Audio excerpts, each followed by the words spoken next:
বাংলার রাজনীতিতে নওশাদ সিদ্দিককে দিয়ে একা বেশ খেলাটা জমছিল না। এখন আসরে অবতীর্ণ হয়েছে হুমায়ুন কবির। হুমায়ুন দাবি করেছে যে সে বাবরি মসজিদের মতো সে একটা মসজিদ বানাবে। অর্থাৎ মেরুকরণের যে রাজনীতি 2019 সাল থেকে শুরু হয়েছিল, 21 পেরিয়ে 24 পেরিয়ে 26-এ এসে এক অন্য মাত্রা নিয়েছে। এমনিতে বাংলাদেশের ধারাবাহিকভাবে সংখ্যালঘুদের উপর যে নির্যাতন এবং যার জেরে একেধারে বাংলাদেশের অবস্থা অর্থনৈতিকভাবে একেবারে চরম সীমায় গিয়ে পৌঁছেছে, ভেঙে পড়েছে। ডক্টর ইউনূস মানে এদিক ওদিক করে সামলে এখন বাংলাদেশকে সামলাবার চেষ্টা করছেন, কিন্তু তার যারা হচ্ছে রক্ষক, যে সমস্ত দাদারা রয়েছেন, তারা কেউ সেইভাবে কিন্তু তাকে এখন আর রক্ষা করতে পারছেন না। এমতো অবস্থায় ঠিক নির্বাচনের আগে হুমায়ুন কবির তিনি কামান লেগে বসেছেন, বলেছেন যে যেভাবেই হোক তিনি বাবরি মসজিদ করেই ছাড়বেন, এবং যেটা নিয়ে মুসলিম সমাজের মধ্যে একটা চাঞ্চল্য তৈরি হয়েছে। হওয়াটা খুব স্বাভাবিক।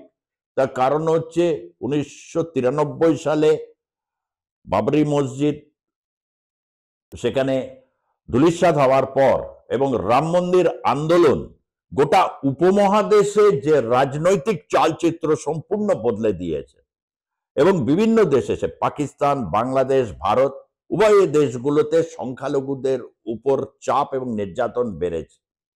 এবং যেহেতু মুর্শিদাবাদ জেলায় এই মসজিদটা করবেন, এবং আমরা জানি সেই নবাবের আমল থেকে, অর্থাৎ একদম সিরাজদৌল্লার সময় থেকেই ওখানে মুসলিম ধর্মাবলম্বী যারা, তারা সংখ্যাগরিষ্ঠ। এখন সংখ্যাগরিষ্ঠ এবং সংখ্যালঘিষ্ঠ এবং ধর্মীয় মেরুকরণের রাজনীতিতে এই সংখ্যাটা খুব গুরুত্বপূর্ণ হয়ে দাঁড়ায়। ফলে মুর্শিদাবাদ বা মালদা বা দিনাজপুর, এটা নিয়ে বাংলার রাজনীতি বেশ সরগরম থাকে। এবং মুর্শিদাবাদে 2019 সালে আগে নির্বাচনে আমার পরিষ্কার মনে আছে, অনেকে যখন জিজ্ঞেস, আমি প্রেডিক্ট করেছিলাম, এটাই বলেছিলাম যে এবারে কিন্তু ওখানে তৃণমূল কংগ্রেসের ভালো হবে। তার কারণ হচ্ছে 2019 সালে নরেন্দ্র মোদী যে জায়গায় গিয়ে পৌঁছে গেছেন উত্তুঙ্গে, মুর্শিদাবাদের যারা মুসলমান যারা রয়েছেন সংখ্যাগরিষ্ঠ, তারা বুঝতে পেরেছিলেন যে এটা আগামী দিনে তাদের কাছে ভয়ঙ্কর চাপের হবে। যে কারণে আস্তে আস্তে কংগ্রেসের ফোল্ড থেকে বেরিয়ে তার তৃণমূলে যোগদান করতে শুরু করেন বা আশ্রয় নেন বা ভোটার হয়ে যান। আপনারা লক্ষ্য করুন, যারা যারা কংগ্রেস করতেন ওখানে, তারা এখন তৃণমূলে যোগদান করেছেন। সে এবং অধীর রঞ্জন চৌধুরীর যারা সহযোগী, তারা এক এক করে ছেড়ে এসেছেন। অপূর্ব সরকার, ডেভিড হোক, বা সায়নী সিংহ রায় হোক, বা যিনি খলিলুর রহমান হোক, এদের সকলেরই একসময় একটা কংগ্রেস যোগাযোগ ছিল এবং তারা কংগ্রেস রাজনীতি করতেন। কিন্তু যে রাজনৈতিক আবহের পট পরিবর্তনে সেখানে কিন্তু তৃণমূল কংগ্রেস একটা জায়গা করেছিল, এবং 24 সালেও সেখানে চূড়ান্ত একটা সাফল্য তারা অর্জন করে এবং অধীর রঞ্জন চৌধুরী পরাজিত হন। কিন্তু অধীর রঞ্জন চৌধুরীর মতো রাজনৈতিক ব্যক্তিত্ব, তিনি তো আর চুপ করে বসে থাকবেন না।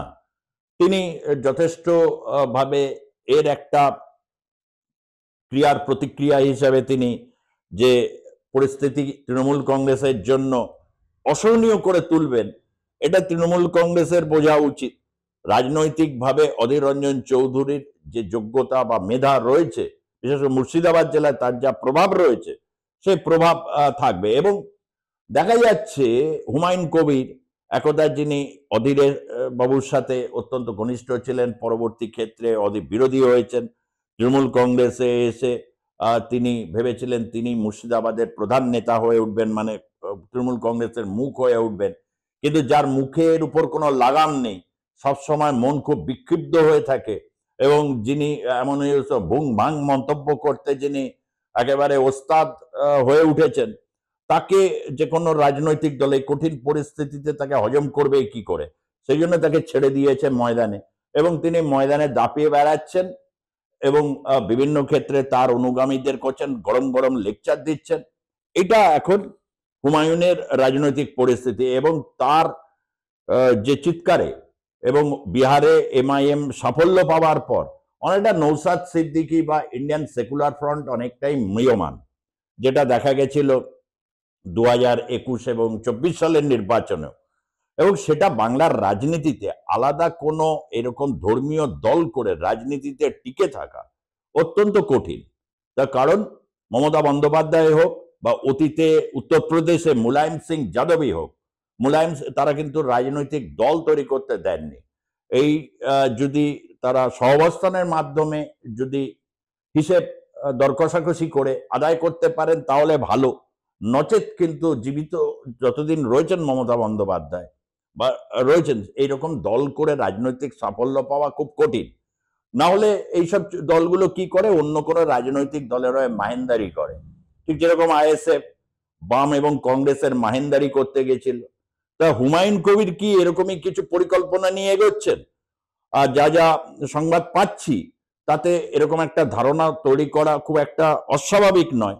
তবুও এটার উপর ওয়াচ রাখছি, ভবিষ্যতে ডিসেম্বর মাসে আবারও দেব। কিন্তু ইত্যবসরে এই যে এসআইআর পরিস্থিতি তৈরি হয়েছে, নির্বাচন কমিশন সেখানে বলেছে প্রায় 17 লক্ষ মৃত ভোটার আছে, প্রচুর বিএলও আত্মহত্যা করছেন, চাপ নিতে পারছেন না, যে কারণে সুব্রত গুপ্তকে ময়দানে নামানো হয়েছে। সুব্রত গুপ্তর উচিত যত দ্রুত তিনি সমাধান কল্পে, কেননা এটা কিন্তু বাড়বে, অনেকের নাম বাদ যাবে, যেটা এই প্রক্রিয়াটার মধ্যে যাতে খুব সুষ্ঠুভাবে হয়। এমনিতেও তিনি খুব ঠান্ডা মাথার মানুষ, বিচক্ষণ ব্যক্তি, অত্যন্ত পড়াশোনা জানা ব্যক্তি। আইএস যারা যেরকম বাঙালি অনেক আইএস অফিসারের পড়াশোনা বা মেধা সত্যি খুব প্রশংসনীয়, তার মধ্যে সুব্রত গুপ্তও পড়েন। তাকে নিয়োগ দিয়েছেন নির্বাচন কমিশন, এবং বিশেষ করে বিএলওদের উপর এই চাপকে তাদেরকে রক্ষা করার জন্য আপনি সবচেয়ে বেশি এগিয়ে আসবেন, এটাই দরকার। কিন্তু দেখুন, একদিকে মমতা বন্দ্যোপাধ্যায় বিএলওদের নিয়ে বলেছেন, বাম বা কংগ্রেসের রাজনীতিটা কি হয়েছে, অধুনা কংগ্রেসের শুভঙ্কর সরকার আসার পর থেকে ওই তীব্র বিরোধিতার লাইনে আর প্রদেশ কংগ্রেস নেই, যে কারণে হচ্ছে কার্যত অধীর রঞ্জন চৌধুরীকেও মেনে নিতে হয়েছে যে এইভাবে তীব্র আক্রমণাত্মক হলে হবে না। ফলে বাকি রইলেন সিপিআইএম এর সাধারণ সম্পাদক মোহাম্মদ সেলিম, এবং মোহাম্মদ সেলিম এবং মীনাক্ষী মুখার্জি এই অবসরে তারা মানে অনেকটাই তারা মনে করছেন যে এর থেকে কিভাবে ফায়দা তোলা যায়।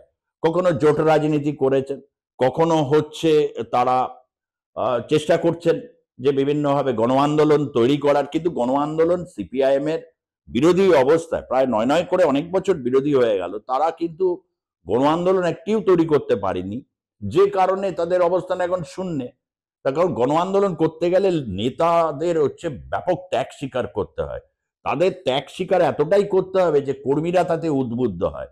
এমনিতে মরশুমি পার্টি যদি হয়ে ওঠে, বামেদের মধ্যে এই প্রবণতা রয়েছে, শাসক থাকাকালীন দেখা গেছে যে ঠান্ডা ঘরে বসে তারা এবং কিছু নিয়মতান্ত্রিক আন্দোলন কর্মসূচি যেটাকে বলে, তারা সেই পালনেই অভ্যস্ত ছিলেন, যে কারণে একটা ব্যাপক তরুণ সমাজের মধ্যে রাজনৈতিক অনাহার, রাজনৈতিক শিক্ষা, আমি অ্যাক্রস লাইনে বলছি, উত্তরবঙ্গ থেকে দক্ষিণবঙ্গ সর্বত্র বলছি, এই রাজনৈতিক শিক্ষার অভাব বা হচ্ছে বিরুদ্ধ পরিস্থিতির সাথে কি করে লড়াই করে টিকে থাকতে হয়, সেটার কিন্তু একটা ব্যাপক অভাব তৈরি হয়েছে।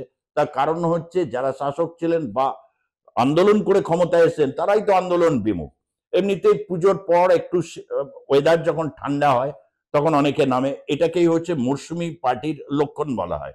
আপনি দেখুন এই সময় দাঁড়িয়ে উত্তরবঙ্গ থেকে তারা যাত্রা শুরু করেছেন, যাত্রার একটা নাম তারা দিয়েছেন, এবং সেখানে জল জমি জঙ্গল রক্ষা করা দিয়েছেন। বেশ কিছু হচ্ছে সোশ্যাল মিডিয়াতে পোস্ট করছেন ফাঁকা জমি, সেখানে জঙ্গল কাটা হয়েছে।